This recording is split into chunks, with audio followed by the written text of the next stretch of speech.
यद्यपि ये सब ही उदार हैं, अर्थात श्रद्धा सहित मेरे भजन के लिए समय लगाने वाले होने से उत्तम है, परंतु ज्ञानी तो साक्षात मेरा स्वरूप ही है, ऐसा मेरा मत है, क्योंकि वो स्थिर बुद्धि ज्ञानी भक्त अति उत्तम गति स्वरूप मेरे में ही अच्छी प्रकार स्थित है। हालांकि सभी जो चार भक्त है वो मुझ में ध्यान लगाने वाला, वक्त देने वाला है। वक्त दे के मंदिर में गया, पूजा किया, पाठ किया, मेरे से कुछ न कुछ मांगा, चाहे मेरे लिए तो कुछ तो किया ना, तो मेरे पास टाइम बचा के अपना और टाइम देने वाला चार ही भगत मेरे को टाइम देता है बराबर। लेकिन ज्ञानी तो बिल्कुल मेरा स्वरूप है, बिल्कुल मैं ही हूँ, क्योंकि वो मुझ से कुछ भी नहीं दूसरा देखता है। 24 घंटा मुझ में ही रहता है, मेरे से कुछ देखता ही नहीं है, मुझ में ही एकत्व भाव से रहता है, मैं ही उसके लिए सब कुछ हूँ। इसके लिए ज्ञानी भक्त तो ज्ञानी तो बिल्कुल मेरा स्वरूप है, माना मैं ही हूँ। मेरा स्वरूप माना मैं, माना आत्मा, माना परमात्मा। ज्ञानी तो खुद परमात्मा है, माना मैं ही हूँ उधर, ज्ञानी में मैं हूँ। ऐसा करके ज्ञानी जो मेरे को अति प्रिय है, क्योंकि उधर मैं हूँ। मैं माना आत्मा, मैं माना परमात्मा। ज्ञानी इतना जो है वो योग्य है जो उधर मैं ही हूँ। मेरे को देखना होगा तो ज्ञानी को देख लो, क्योंकि ज्ञानी मैं ही हूँ, मेरा ही स्वरूप है।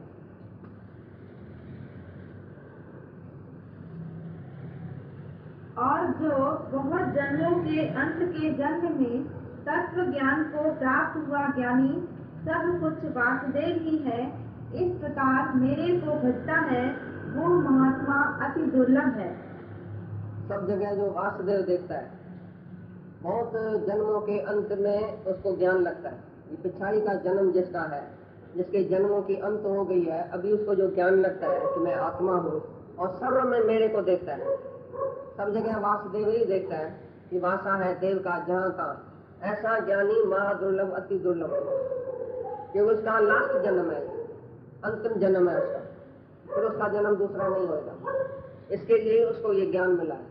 तो ऐसा महात्मा दुर्लभ है, ऐसा ज्ञानी दुर्लभ है जो जिसका ये अंतिम जन्म है, पिछाड़ी का जन्म है, और अभी वासुदेव माना मेरे को जहाँ तहाँ देखता है। ऐसा ज्ञानी महादुर्लभ है।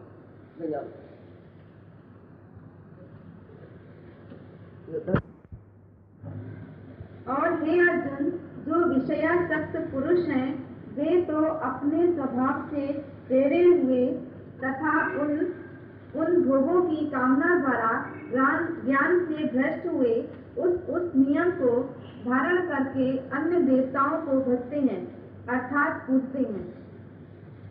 जो देवताओं को पूजता है वो विषयी पुरुष है, भोगों की चाहना वाला विषयी पुरुष, जो विषय वासना में फंसा हुआ, वो देवताओं की पूजा करता है। जिसको कुछ चाहिए दुनिया से, कोई भोग चाहिए, पदार्थ चाहिए, कोई न कोई कुछ सुख चाहिए, तो ऐसा विषयी पुरुष भोगों की इच्छा वाला देवताओं की पूजा करता है, मेरे को छोड़ के अन्य देवताओं की पूजा करता है। क्यों भाई? मैं इसका पूजा करता हूँ, मेरे को बेटा मिलेगा, इसकी पूजा करता हूँ, मेरे को पैसा मिलेगा, इसकी पूजा करता हूँ, मेरे को स्त्री मिलेगी, मेरे को धन पदार्थ मिलेगा, मेरे को ये मिलेगा। ऐसी तरह से मेरे को छोड़ के अन्य देवताओं की पूजा जाके करता है। जो विषयी पुरुष है, दुनिया की विषय वासना में फंसा हुआ, जिसको दुनिया का पदार्थ चाहिए, वो मेरे को छोड़ के अन्य देवताओं की पूजा करता है। तुम जो देवताओं की पूजा करता है, तुम बोला ये बड़ा आदमी अच्छा है, देवता की पूजा करता है, ये बड़ा भगत आदमी है। तुम समझना वो भोगी और विषयी है, उसको कुछ चाहिए, इसके लिए देवताओं की पूजा करता है। वैर से हाथ जोड़ के, शिव भगवान तुम मेरा क्या नहीं है, तुम सत्य आनंद स्वरूप है, परमात्मा है, मेरे को आशीष करना। क्या करना? कि जल्दी जल्दी ग्राहक भेजना, जैसा तुम बोला है ना, जैसा बोला ग्राहक भेजना, मैं उसका गला काटूं, 1 रुपए की चीज 10 रुपए में दूं, ऐसा तुम ग्राहक भेजना। बाहर से तुमने क्या देखा? शिव भगवान का पुजारी है बेचारा, सारा दिन शिव भगवान की मूर्ति के सामने हाथ जोड़ के बैठा है, अंदर में क्या उसी से मांगता है? विषयी पुरुष हुआ ना। तो विषयी और भोगी पुरुष देवताओं की पूजा करता है, मेरे को छोड़ के। जो सकामी भक्त जिस देवता के स्वरूप को श्रद्धा से पूजना चाहता है, उस भक्त की मैं उसी देवता के प्रति श्रद्धा को स्थिर करता हूँ। भाई जैसा जैसा बेचारा जाता है उधर देवताओं के पास, तो मैं ही उसी में श्रद्धा स्थिर करता हूँ, भले देवताओं से उसी को मिले। देता तो मैं हूँ, लेकिन वो समझता है देवता ने मेरे को दिया, मैं ही उसको अपनी प्रारब्ध देता हूँ, लेकिन वो खुश हो जाता है तो मैंने शिव भगवान की पूजा किया, मेरे को बेटा मिला, तो और भी श्रद्धा बढ़ गई। इसलिए मैं बढ़ाता हूँ, क्योंकि दुनिया के लोगों से फिर भी ठीक है, फिर भी आया तो है ना, देवताओं के दरवाजे पर भी आया तो है ना, फिर हमारे दरवाजे पर भी आएगा। जब देवताओं से भोग पदार्थ मिलेगा और फिर दुखी होएगा उसी में, आप ही हमारे पास आएगा। पीछे देखेगा मैंने इस देवता की पूजा किया, उस देवता की पूजा किया, मिला भी तो भी शांति नहीं मिली, तो मेरी खोज करेगा फिर। जो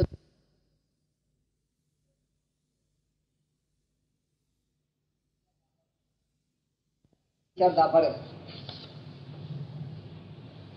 वो पुरुष उस श्रद्धा से युक्त हुआ उस देवता के पूजन की चेष्टा करता है और उस देवता से मेरे द्वारा ही विधान किए हुए उन इच्छित भोगों को निसंदेह प्राप्त होता है। इच्छित भोगों को जो जो इच्छा किया वो निर्धारण किया हुआ, मानो निर्धारण माना फड़फड़ाए दोगे, विधान क्या मतलब बनाया हुआ, बनाया जैसा जिसने इच्छा किया है वो ऐसा ही बना के हम दूसरे जन्म में या पीछे उसको भोग देता है। इच्छित भोगों की कामना उसकी मैं पूरा करता हूँ, देवताओं के थ्रू मैं ही करता हूँ, लेकिन उसकी श्रद्धा बढ़ाता हूँ देवता में, भले वो खुश हो जाए, भाई देवता ने मेरे को ये दिया। परंतु उन अल्प बुद्धि वालों का वो फल नाशवान है, तथा वे देवताओं को पूजने वाले देवताओं को प्राप्त होते हैं, और मेरे भक्त चाहे जैसे ही भजे शेष में वे मेरे को ही प्राप्त होते हैं। अल्प बुद्धि वाला, थोड़ी बुद्धि वाला बेवकूफ मनुष्य देवताओं को पूजता है और उसको जो फल मिलता है वो क्षण भंगुर, नाशवान, थोड़े टाइम के लिए। तो वो थोड़ी बुद्धि वाला मनुष्य बेचारा ये ऐसा भोग पदार्थ मांगता है जो थोड़े टाइम के लिए सुख देने वाला है, अभी है अभी नहीं है। तो थोड़ी बुद्धि वाला, अल्प बुद्धि वाला मूर्ख बेवकूफ देवताओं की पूजा करता है और पदार्थ लेता है जो क्षण भंगुर है, तो देवताओं का भगत देवता लोक में जाएगा, माना स्वर्ग में जाएगा, क्योंकि काम नहीं ऐसी करेगा। मेरा भगत चाहे कैसे भी बजे, उल्टा बजे सीधा बजे, पर मेरे को बजे तो मेरा भगत मेरे को प्राप्त होता है, मेरे से मिलके एक हो जाता है। चाहे कैसे भी वो बजे और मेरे को तो याद करता है, चाहे दूसरा कुछ भी नहीं जाने, तप नहीं जाने, जप नहीं जाने, ज्ञान नहीं जाने, ध्यान नहीं जाने, पर मेरे को बजे, मेरे को याद करे, मेरे स्मरण में रहे, मेरे लिए प्रेम है उसको, तो बस काफी है। मेरा भगत कैसे भी बजे मेरे को प्राप्त हो जाता है। भोले भाव मिले रघुराई, भोला भाव है जिसका, कोई भगत खाली मेरे लिए जीता है दुनिया में, भोला भाव, कुछ आता भी नहीं है उसको, खाली परमात्मा के प्यार में वो मस्त है, याद में मस्त है। भाई मेरे को भगवान चाहिए, बस इतना, भगवान मैं तेरे लिए ही बैठा हूँ दुनिया में, मैं तेरे लिए ही जीता हूँ, मेरे को तू ही चाहिए, बस ऐसा भगत मेरे को कैसे भी बजे तो मेरे को प्राप्त हो जाता, मेरे से मिलके एक हो जाता। और देवताओं का भगत देवता लोक में जाता है, स्वर्ग लोक में जाता है, जाके भोग भोगता है, जाके इंद्रियों का सुख भोगता है, दुनिया का पदार्थ का मजा लेता है, लेकिन वो अल्प बुद्धि वाला, थोड़ी बुद्धि वाला ये सुख मांगता है।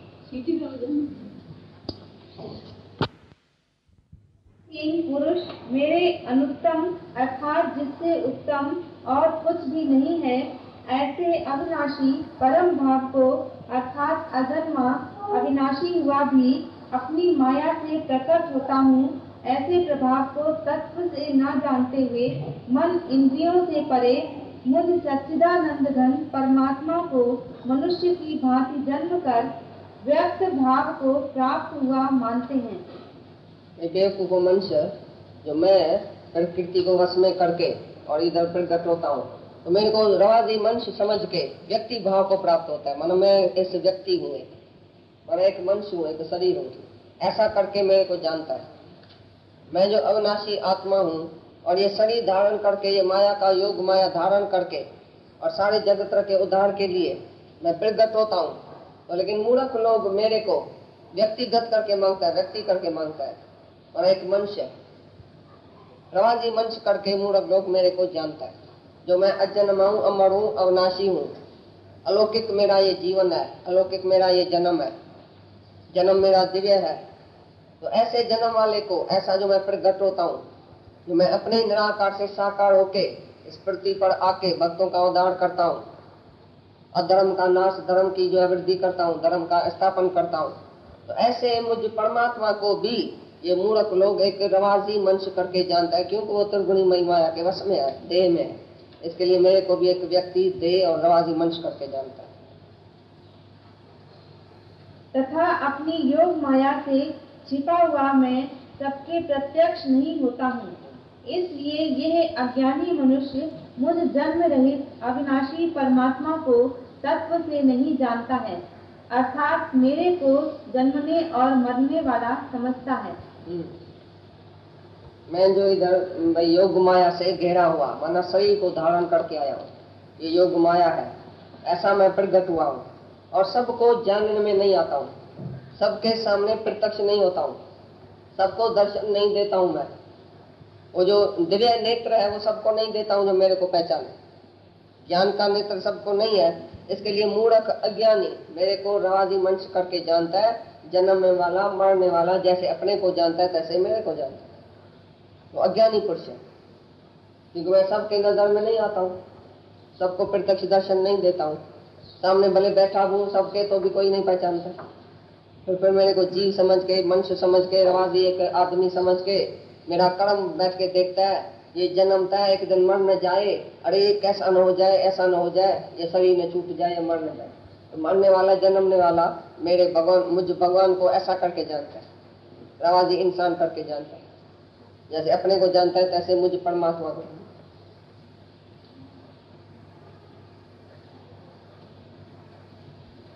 और हे अर्जुन, पूर्व में व्यतीत हुए और वर्तमान में स्थित तथा आगे होने वाले सब भूतों को मैं जानता हूँ, परंतु मेरे को कोई भी श्रद्धा भक्ति रहित पुरुष नहीं जानता है। मैं तो सबको जानता हूँ, तो पहले क्या था, अभी क्या है, पीछे क्या है, पूर्व में, पश्चिम में, अभी वर्तमान में, मैं ही तो हूँ। मैं ही सब भूतों को जानता हूँ कि उधर मैं हूँ, लेकिन कोई भूत मेरे को नहीं जानता, क्योंकि वो शरीर में अटका हुआ जीव मुझे परमात्मा को नहीं जानता है, लेकिन मैं परमात्मा सबको जानता हूँ, क्योंकि उधर मैं ही हूँ। भूत भविष्य वर्तमान में मैं ही हूँ, आत्मा सबको जानने वाला हूँ, कि सबके अंदर मैं ही बैठा हूँ, सब कुछ मैं ही हूँ, मूल कारण मैं हूँ। पर दूसरा जो जीव भाव में आता है वो मेरे को नहीं जानता, श्रद्धा और भक्ति के स्वयं मेरे को नहीं जानता। जो श्रद्धा और मेरी भक्ति करेगा उसको मैं ये दिव्य चक्षु दूंगा, ज्ञान का नेत्र दूंगा, तो मेरे को जानेगा। श्रद्धा रखेगा, भक्ति रखेगा तभी जानेगा। मेरा भगत मेरे को जानेगा, श्रद्धावान लभते ज्ञानम, श्रद्धावान को ज्ञान भी आएगा, भक्ति भी करेगा मेरी, तो मेरे को जानेगा। भाई कोई भी दुनिया में मेरे को नहीं जान सकता। मैं सबको जानता हूँ कि मैं हूँ, और मेरे को कोई नहीं जानता है, तो मैं उसके अंदर बैठा हूँ। मेरे को कोई नहीं जानता है कि मैं उसके अंदर हूँ, मैं ही हूँ, तो अपने को अलग अलग हस्ती करके जानता है, इसके लिए मेरे को नहीं जान सकता। देह अध्यासी क्या भी करे तो आत्म साक्षात्कार नहीं कर सकता है। जब देह अध्यास उसका जाए, श्रद्धा और भक्ति रखे, अपना अभिमान गंवाए, तभी मेरे को जान सकता है। चित्र क्या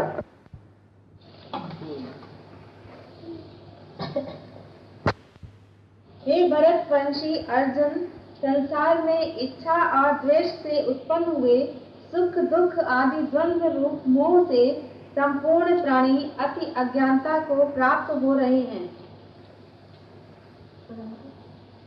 परंतु निष्काम भाव से श्रेष्ठ कर्मों का आचरण करने वाले जिन पुरुषों का पाप नष्ट हो गया है, वे राग द्वेष आदि द्वंद्व रूप मोह से मुक्त हुए और दृढ़ निश्चय वाले पुरुष मेरे को सब प्रकार से भजते हैं।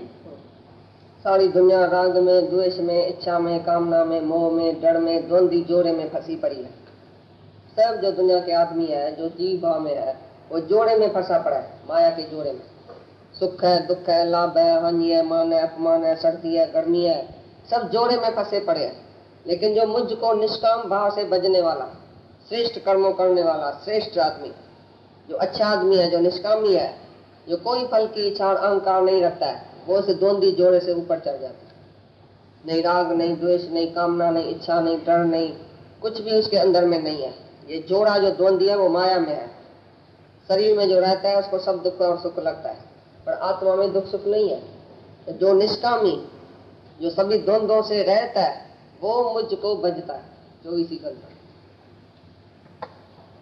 और जो मेरे शरण होकर जरा और मरण से छूटने के लिए यत्न करते हैं, वे पुरुष उस ब्रह्म को तथा संपूर्ण अध्यात्म को और संपूर्ण कर्म को जानते हैं। जो जरा और मौत को जीतने के लिए इधर आया है। जरा मना बुढ़ापा, जो बुढ़ापे को और मौत को भी जीतता है, बुढ़ापे के दुखों को और मौत के दुखों को जीत के बैठा है। माना जो जिसको बुढ़ापा और मौत नहीं आता है इस ज्ञान से, वो मेरे को चारों तरफ भजता है। और वो अध्यात्म क्या है, कर्म क्या है, अधिदेव क्या है, अधियज्ञ क्या है, सब कुछ जानता है। तो कैसे जानता है वो 8वें अध्याय में सब बताएगा। लेकिन अभी ऐसा बोलता है, तो जो जरा को बुढ़ापे और मौत के दुखों से बचने के लिए यत्न करता है और मेरे तरफ आता है, इस ज्ञान में आता है, वो अध्यात्म क्या है, अधिदेव क्या है, अधियज्ञ क्या है, अधिभूत क्या है, कर्म क्या है, उस सभी को जानता है। और जो पुरुष अधिभूत और अधिदैव के सहित तथा अधियज्ञ के सहित सबका आत्म रूप मेरे को जानते हैं, वे युक्त चित्त वाले पुरुष अंत काल में भी मुझको ही जानते हैं, अर्थात प्राप्त होते हैं। मतलब जैसे अधियज्ञ, अधिदेव, ब्रह्मा, विष्णु, शिव, अध्यात्म क्या है, कर्म क्या है, अधि ब्रह्मा कौन है, विष्णु कौन है, जो अपने शरीर में अपनी आत्मा करके जानता है।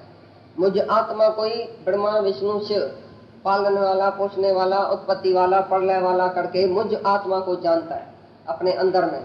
वो अंत में मुझ आत्मा को भजते हुए फिर जन्म मरण में नहीं आता। ये 7वां अध्याय निर्विघ्न पूरा हो गया।